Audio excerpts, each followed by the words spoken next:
It's Monday, it's 12:15 and we're live in Westminster.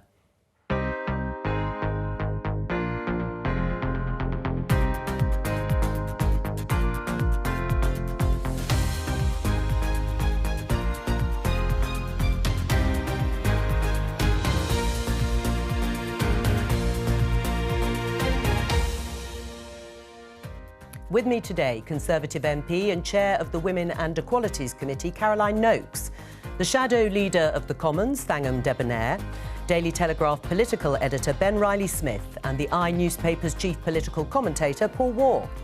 Today, COVID booster jabs will be offered to all over 40s. We can massively reduce the worry about hospitalisation and death due to COVID at Christmas. The Prime Minister says he could have handled the Owen Paterson row better. So will that draw a line under it?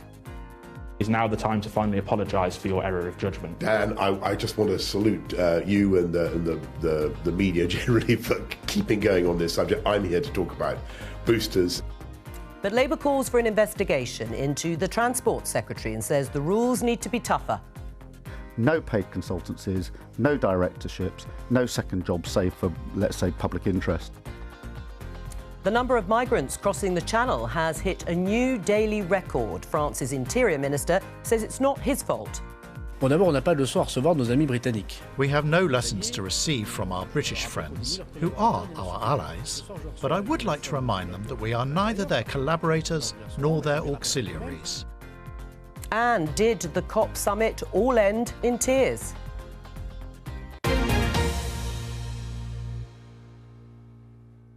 Just going to start the programme with some breaking news. In the last half hour, the car blast outside a Liverpool hospital yesterday has been declared a terrorist incident. A police press conference has just taken place. 3 people had already been arrested under the Terrorism Act. If there are any other developments on this story, we will bring them to you. Now, it is a busy day. You heard Jonathan Fantam, the Deputy Chief Medical Officer there in the headlines, talking about the expansion of the booster jabs programme to over 40-year-olds. And also opening up second jabs for 16 to 17-year-olds. The question to you is the one that he raises, which is he believes it will massively reduce the worry about rising hospitalisations and deaths from COVID over the winter. Do you agree, Caroline, will it? Yeah, I think it's good news. I certainly will be off to get my booster because I wasn't quite 50 yet. So I'm looking forward to that. And I think it is about allaying people's fears, making them as safe as we possibly can. And I think the vaccination programme has been successful so far. We know that 12 million people have had their third booster jab, have their third jab. So that's great news. But, you know, there's still a long way to go. Do you think it'll be enough, Thangam? Well, I did have to book my booster jab earlier than this because I am in the over 50s, but I'm glad that the over 40s are being offered it as well. I think we've got a long way to go, unfortunately. We know that there are pockets of low take-up, sort of different demographic groups.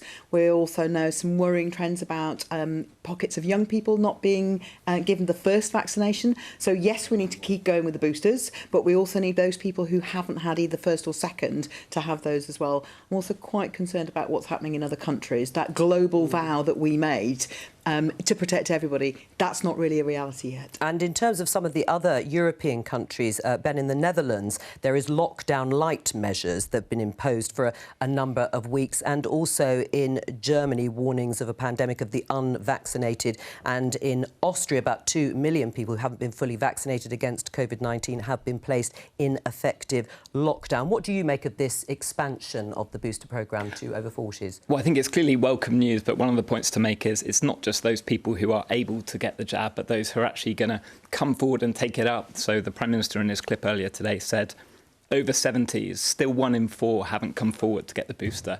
So yes, it's great that more people can come forward to get it, but they still need to actually act and do that.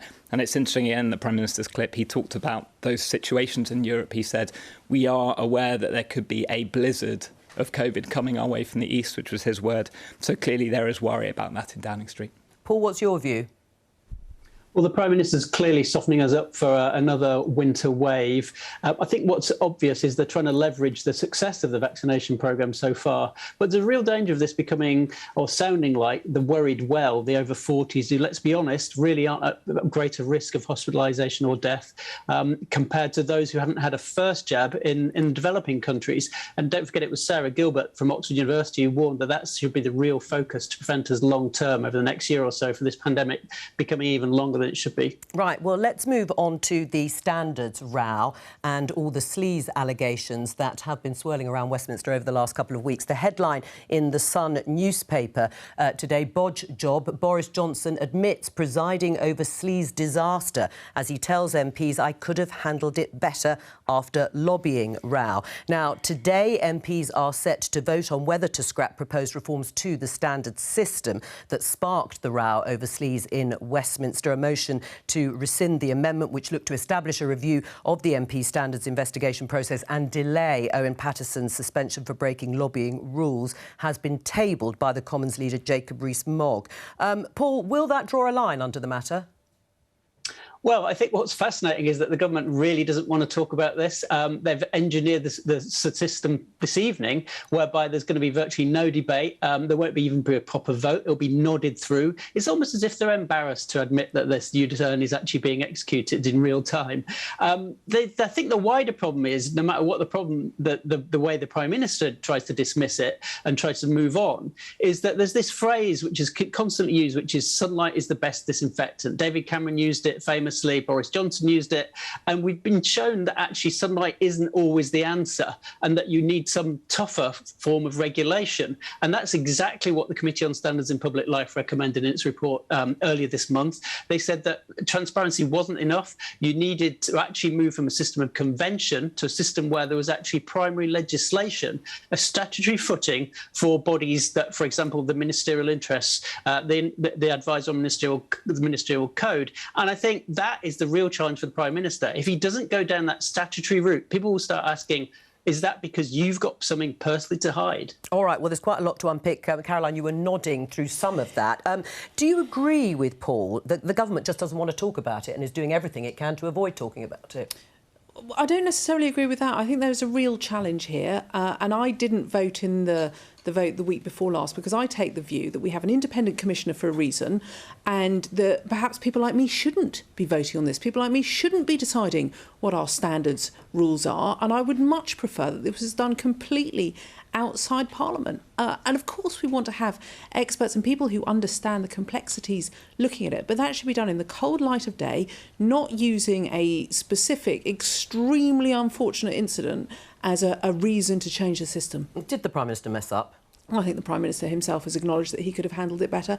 I certainly felt that in conversations with the whips the week before last, ahead of the vote, when I said to them, I'm simply not going to take any part in this because I just felt that what was sought to be done the week before last was wrong. What did you think about your colleagues, Conservative MPs, who were sort of marched to the top of the hill and then there was the U-turn and they were left, feeling shamefaced and embarrassed? No, I felt very sorry for those colleagues that walked through those lobbies. I give massive credit to those who refused to do so. And as I said, we were talking about the father of the House, so the longest serving MP, and Jill Mortimer, who was the most recent MP to be elected.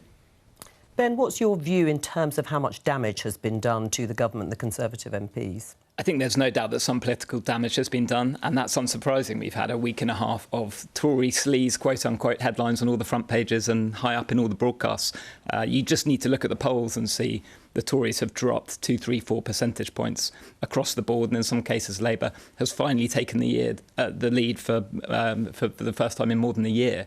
So it has caused damage. I think there's a bigger question about whether anything fundamentally is going to change, and that's very much an open question.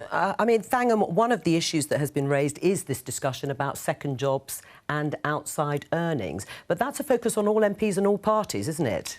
Yes, and I think there's a danger here that we put too many things into the one discussion. But that's why we have an independent standards commissioner, and the Committee on Standards in Public Life reporting last week. Was it only last week or was it the week before? I'm losing sense of time. But also our own House of Commons Standards Committee, which has lay people with expertise committees. They are at the moment, and have been for some time, doing an inquiry into the code of conduct for MPs. That's the right thing to do. Various people who are now saying, oh, it's unfortunate that it was conflated, they were literally the ones doing the conflating, and if only someone could have warned them.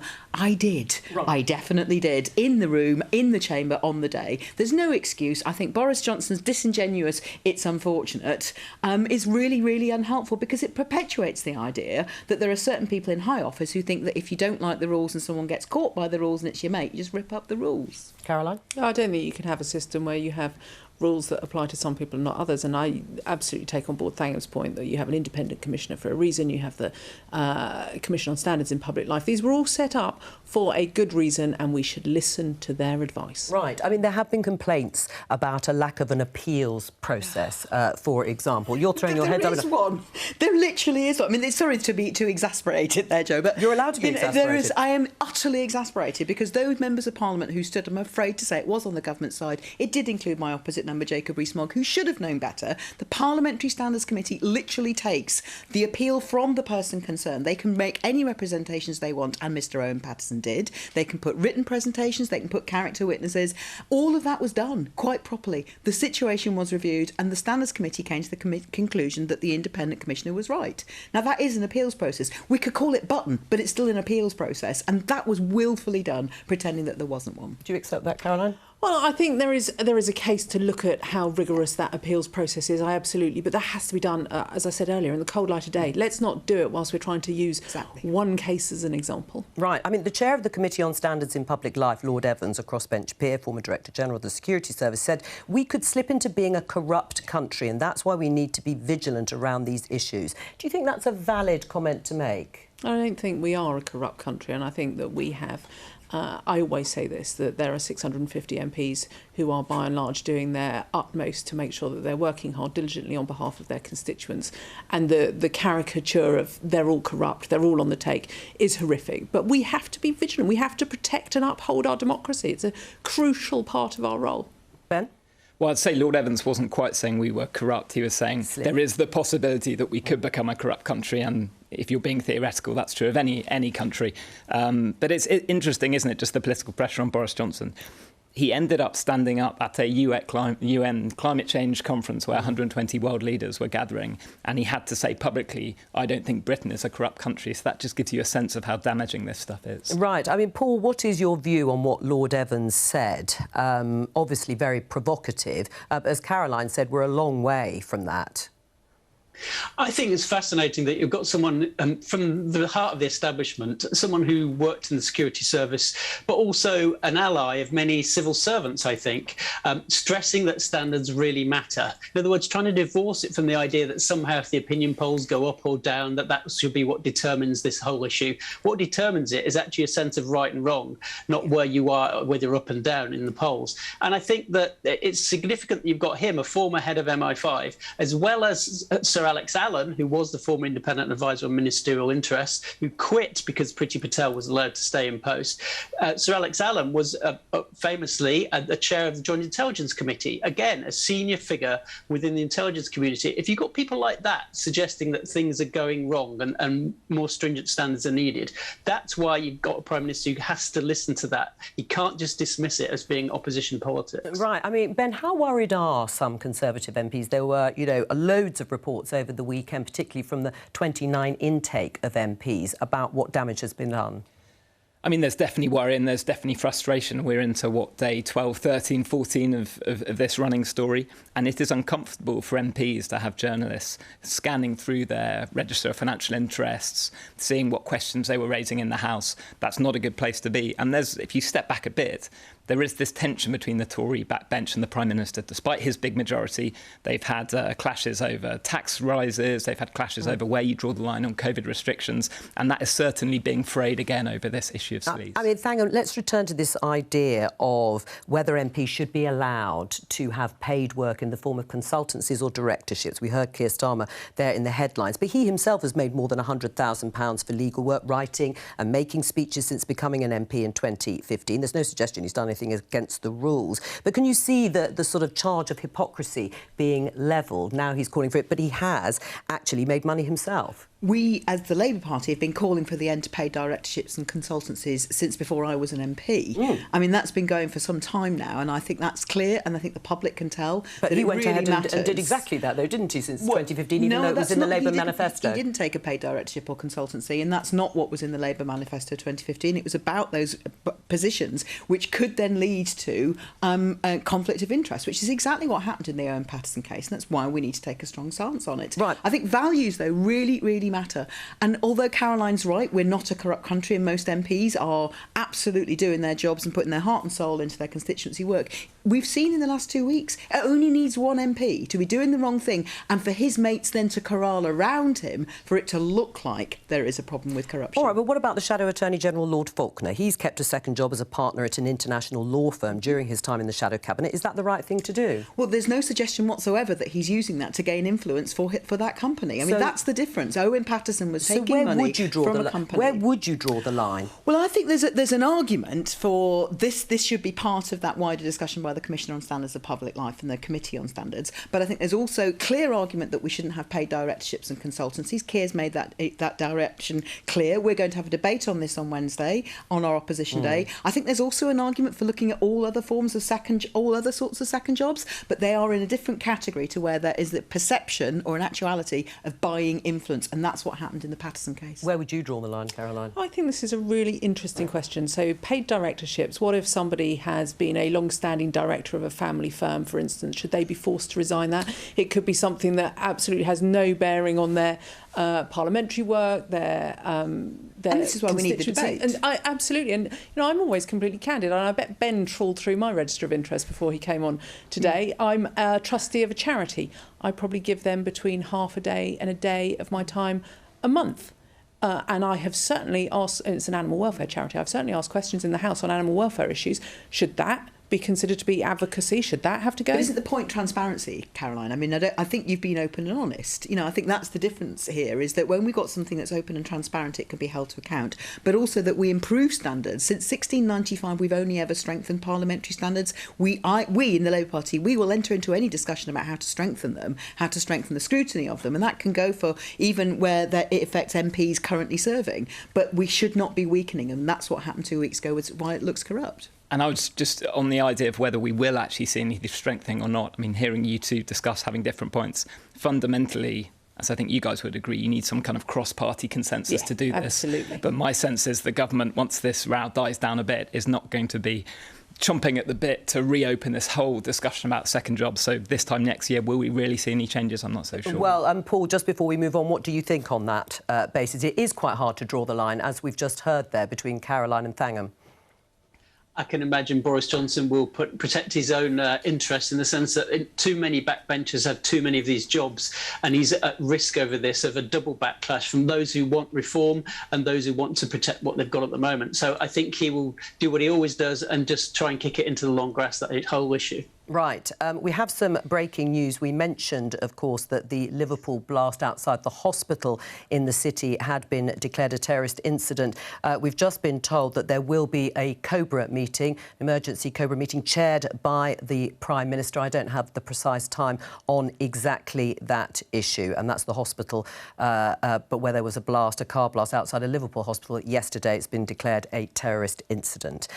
Let's move on to also some news we're expecting this week to be confirmed properly on the record, I should say, about HS2 and also Northern Powerhouse Rail. We can talk to the BBC's political correspondent Nick Eardley. Nick, give us the details. Hi, Jo. Well, there have been a slew of briefings over the weekend about what exactly the integrated rail plan is going to look like when we finally get it on Thursday. It's going to be a lot of money. It's going to be about £96 billion, which is earmarked for various projects outside London but around England. I think a couple of things, though, that are really going to cause some controversy are the scrapping of the plan to have a full HS2 line between Birmingham and Leeds. That won't go ahead as originally envisaged. And there will also be some changes to the plan for Northern Powerhouse Rail between Leeds and Manchester. That had been expected to be a high-speed line. That now doesn't look like it's going to be the case. There'll be some new line, but also some upgrades to different parts of that line. We'll get the full plan on Thursday, and I think the argument you'll hear from the government is they are doing something which will be delivered cheaper and quicker. It will also mean benefits for a lot of people outside cities as well, making a lot of towns along the HS2 route more accessible to some of those higher speed lines. But some controversy I would expect from northern Tory MPs and also from opposition parties about the HS2 line not reaching Leeds, and a quite significant change to the plans for a high-speed line between Leeds and Manchester. Nick Eardley, thank you very much. What's your response, Caroline, to the ditching of that eastern leg of HS2? I'm going to be brutally honest and say I'm far more interested in Heathrow Western Link and connectivity for the South East. But I can see for those colleagues who have represent towns in the north, that might be very good news. But really, that's one for the northern MPs to battle out. Bangham? Well, for anyone who's used either of the Transpennine routes, and I've used both of them, my parents happen to live on the even slower one that was never up for discussion for approval and frankly really needed it.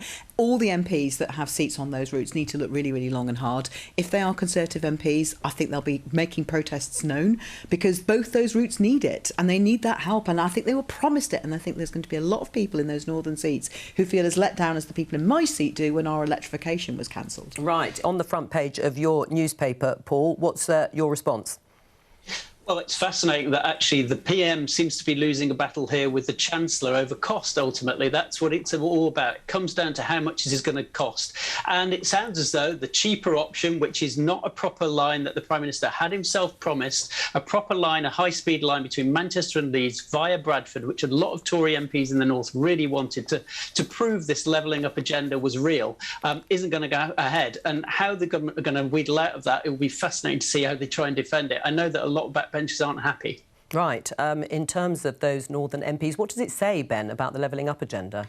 Well, it's not great, is it? I mean, there's going to be this endless test between the rhetoric and reality of levelling up. A big part of that huge 2019 majority the Prime Minister won was those northern red wall seats. And I know inside Number 10 they are fixated on the idea that you need to be able to prove, come the 2024 election, that you have delivered for those MPs. So when there are headlines about scaling back a part of HS2, clearly it undermines that argument. All right, we're going to talk about migrants crossing the Channel, trying to reach the UK. Last Thursday, 1,185 people attempted the dangerous crossing. That was a new daily record. The Home Secretary, Priti Patel, is going to meet her French counterpart, the Interior Minister there. Ahead of that meeting, let's just show you this story and headline in The Times. It says, French letting migrants cross to UK as a punishment for Brexit. This reports a government source saying that the crossings from France are part of President Macron's Brexit punishment strategy.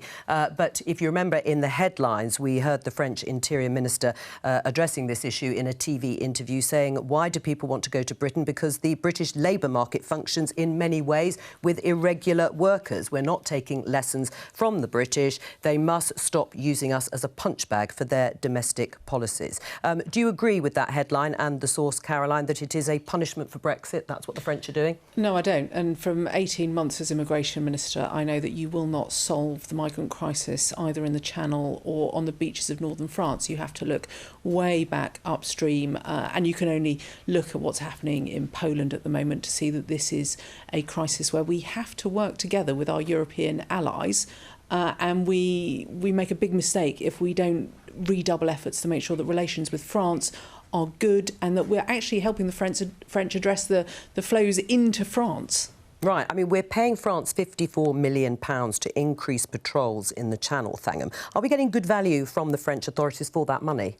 Well, I think we're looking at the wrong problem here. The problem is, as Caroline said, looking upstream is essential. And I remember having some very constructive discussions with Caroline when she was in that post about the need for greater use of resettlement schemes, which is where rather than putting people in a position where they feel that they've got to put their own lives at risk, put themselves in the hands of vile traffickers, that they are actually able to come legally on safe and legal routes, direct from the area of conflict or from neighbouring regions, straight to a country of sanctuary. Now, that doesn't just have to be the UK, but it ought to be part of what we're doing. I think that money that we're spending, we need to be thinking more about how we actually investing in getting people here on safe and legal routes. It's no good just criticising traffickers and not coming up with a decent alternative to give sanctuary to those people who need our protection.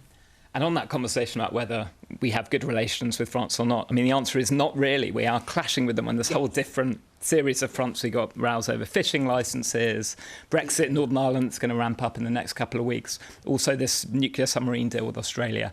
So whether this is seeing as just one piece on the chessboard that they can put pressure on us on those whole load of issues. I mean, it's very hard to disentangle all of those. And frankly, we're turning up the dial on pressure on France. We're not seeking to be more collaborative on those things. But could the French do more in terms of stopping people getting into those boats and those boats actually leaving for that crossing in the Channel? So I think it's imperative to understand that once those boats are on the water, it becomes incredibly perilous. So the focus has to be on stopping the boats from launching. Yeah. It's a long coastline. We know that the majority of launches happen at night. It's incredibly difficult. And the French constitution prevents the sort of surveillance that actually we might deploy here. That's an additional challenge. But you know, I can remember going and looking at those beaches way back in 2018-19. And it's absolutely, we have to cooperate with the French. We have to give them all of the support that they need. But the £54 million is part of that, isn't it? It is part of it. But I think also part of that is showing an openness and a willingness to work closely with the French and not having this permanent language around hostility towards them. I mean, what do you say then about Priti Patel, who said she's going to break the business model of the people smugglers and she's prevent right to do that. Right. She's absolutely right to focus on the traffickers who we know are making big money from this, who are deliberately imperiling people. They're trying to include women and children in pretty much every boat. And she is absolutely right. And if her Borders and Nationality Bill can help break the trafficking model, then she'll have done well. Right, but do you think it will? Well, I think that waits to be seen, doesn't it?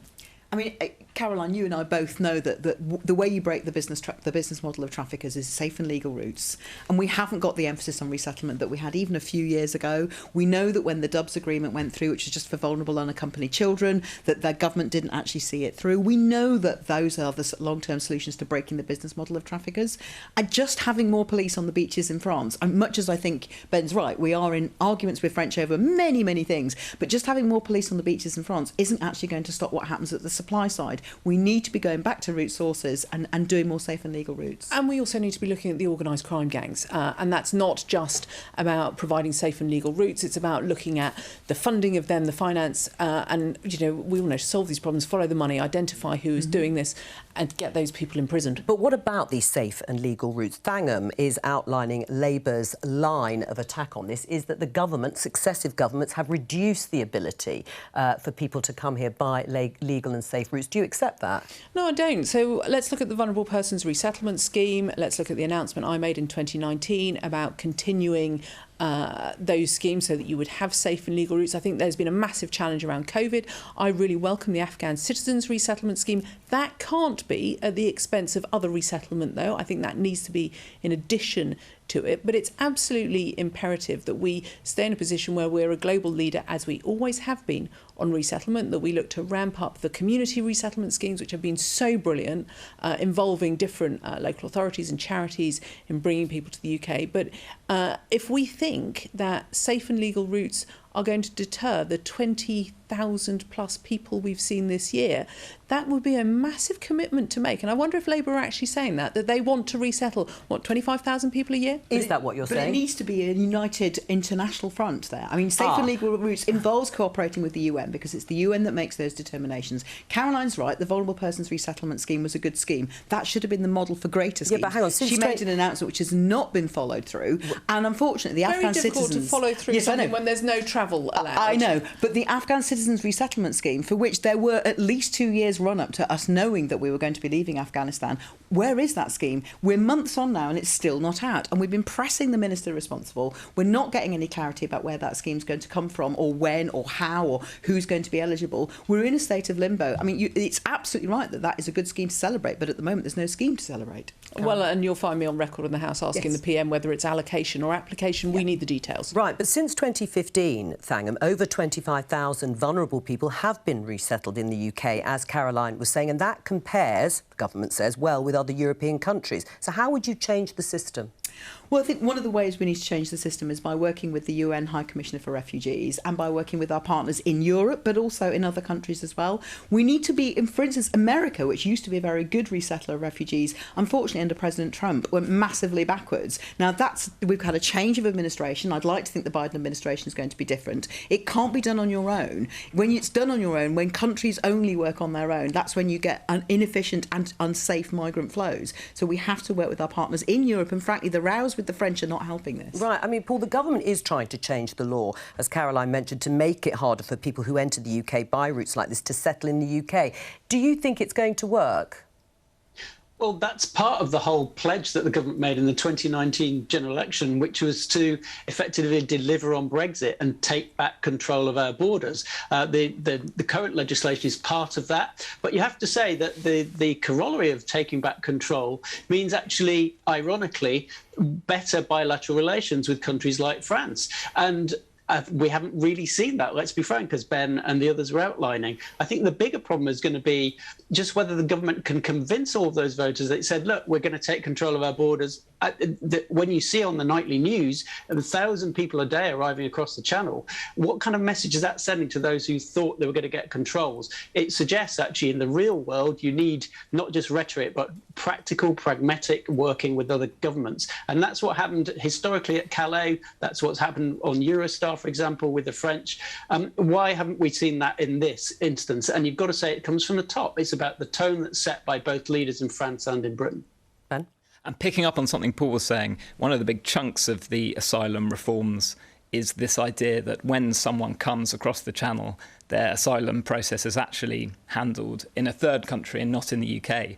Now, that sounds like possibly a good idea and could possibly change the incentives about coming here. But the government has a huge challenge about actually convincing third countries to help in this process. So that's something that, you know, the proposal may look like it might be able to solve some of the problem, but we're still locked in negotiations with other countries as there's no clarity that we're going to be able to do that. Do you think Priti Patel needs to dial down the rhetoric in terms of the promises being made? I think there's a real challenge, and Ben is absolutely right to point out the issue of offshoring asylum claims in third countries. I think it's going to be very difficult to find anybody who wishes to do that. And also my question would be, how on earth are you going to decide? Are you going to send women offshore, children? We have obligations under the Children's Act to not do that. And so I think it runs the real risk, and I've repeatedly said this, so imagine an Afghan female member of parliament who comes here under the resettlement scheme and is welcomed and can work the next day, and an Afghan female MP who pitches up on a beach in Dover. And how are we going to treat her? Are we going to seek to offshore her, criminalise her? And so I think there are massive challenges around this bill, but we certainly need to have a suite of policies which I do think involves working with other countries to try and resolve what is definitely a crisis. Right, but on that then, if you think that collaboration and better relations with the French would improve the situation, that does indicate that you think the French could be doing more. Well, I think the French could be doing more, but I think across the whole of the EU they could be doing more. And I think those are the real challenges that we're facing from outside the EU. How on earth are we going to cooperate as well with our European neighbours as we used to when we still had, for example, the Dublin Protocol in place? But one of the things that troubles me about the idea of offshoring, dreadful term in itself, is that when refugees arrive here, when asylum seekers are going through the process, they live in a place, they have an MP. They may not have a vote, but they have an MP. And so often, time and again, over my 6 years being an MP, including when Caroline was minister, I had to appeal to a minister to say, what on earth has happened to this particular application? And it would turn up or it would get dealt with. Now, when there are no MPs, and offshoring, I don't know who's going to be the MP for an offshore site, who will advocate for these people? Who will be their champion? How will they get access to the sort of community integration that everybody wants to see when someone actually gets their refugee status? How will they get on with learning English? How will they get on with settling into a community? None of those questions are answered by this bill as it stands. And that's the fundamental tension you have here, is the humanity for dealing with these people who we should be taking asylum in, and the measures that you take to somehow limit the numbers coming across can seem inhumane. So there's this whole debate playing out inside government about the idea that you can somehow turn back the boats that are coming across. There are measures like popping them if they're inflatables, but it can be incredibly dangerous, and there are reports that the Border Force themselves are pretty uncomfortable with that idea. Do you think that's an idea that really shouldn't be floated? Sorry about the terrible. Well, look, I had advice on trying to turn back boats when I was the minister, and I was very clear that I didn't want to do it. thought it was too dangerous. This is the busiest shipping lane in the world, and you're talking about overloaded, vulnerable, underpowered craft that you're trying to turn around. Now, the Home Secretary has been very clear that they are going to attempt turnarounds when the conditions make it possible. I would argue, how on earth are those conditions ever going to be possible? Right, so you would have ruled it out? Yeah, I did. Right. Paul, I mean, if we just look at the numbers before we move on, so far this year more than 23,000 people have made the crossing from France to the UK. That's a significant rise on last year when the figure was over 8,000. Do you think it's just one of those issues that can't really be solved? I think the danger is that, yes, it is really, really difficult to stem the flow. I think the government are hoping, they're crossing their fingers, that when it gets colder, we've had quite mild autumn so far, when it gets colder, that will be the real deterrent this winter. But the flip side of that is you may see some real tragedy in the Channel. You may see children and women who are on the board a boat that somehow capsizes in the freezing water, and then what happens? Who's going to take responsibility for that outcome? All right, we're going to talk about the COP26 climate summit. It's come to an end. It took place in Glasgow, as you all know. We're joined now by Miles Allen, Professor of Geosystem Science at Oxford University, who was the coordinating lead author on the special report on 1.5 degrees by the Intergovernmental Panel on Climate Change. Miles, Boris Johnson says that 1.5 degrees Celsius is still alive with this deal. Is it? Well, just about in principle. I mean, we have to reduce emissions. We have to start reducing emissions now if we want to keep global temperatures to 1.5 degrees. And at the moment, emissions are still going up. So we've got to turn that around. What this COP didn't do was kick the whole thing into touch and, you know, put off decisions for another 5 years. They are working on it. But until we actually see emissions starting to come down and come down globally, I don't think it's right to be too hopeful. Right. I mean, if we don't get to 1.5 degrees Celsius, what would it mean in practice for vulnerable nations? Well, the risks are getting worse all the time, and vulnerable nations are already experiencing the impacts of climate change. So a lot of the conversation at this COP was actually about assistance to nations for adapting to climate change and potentially even addressing loss and damage, as they call it, for inevitable consequences of climate change for those that can't adapt. So the conversation is moving strongly to that. But I think it's very important that we don't sort of give up on stopping climate change and just talk about, well, how can we survive it? Because we can't survive it. Indefinite climate change, we've got to turn this thing around. Right. And that means bringing global emissions down to net zero. Right, we did hear, didn't we, over the duration of the climate summit, powerful testimony from leaders of island nations and parts of the world who said they would literally disappear. Is that what would happen if we don't reduce global warming to that sort of level over the next few decades? First of all, it's not about reducing global warming, it's about stopping global warming. Global warming is happening. The world is warming at 1/4 degree per decade at the moment. So we haven't got long to stop that. And yes, we will lose island nations. We will lose coastal cities. We will lose, important parts of our infrastructure if we don't manage to turn this thing around. But the other important message, I think, of the COP is there is good news here, in that if you look at the pledges that have been made, most of the world has now acknowledged the need to get to net zero emissions. Now, you could say, well, that's a long way off. It was easy for them to do that, but much better that they should do that than not. And we've now got pretty much universal acknowledgement with India's declaration in particular in the beginning of the COP, that's where we have to get to around the middle of this century or soon thereafter if we're actually going to stop global warming. So there is some good news here, but it'll be too little too late for a lot of small island nations at the rate we're going. And what about here in the UK? You mentioned infrastructure. If global warming is only limited to, let's say, 2.4 degrees Celsius, what would that do to us here in the UK? Well, we're looking already at increasing risks of severe rain in the winter, droughts in the summer, and of course, heat waves throughout mid-latitudes. By and large, the UK is a country that's probably not going to experience the worst effects of climate change relative to other countries. I mean, it's vulnerable countries in the tropics in particular that are really going to feel the worst impacts straight away.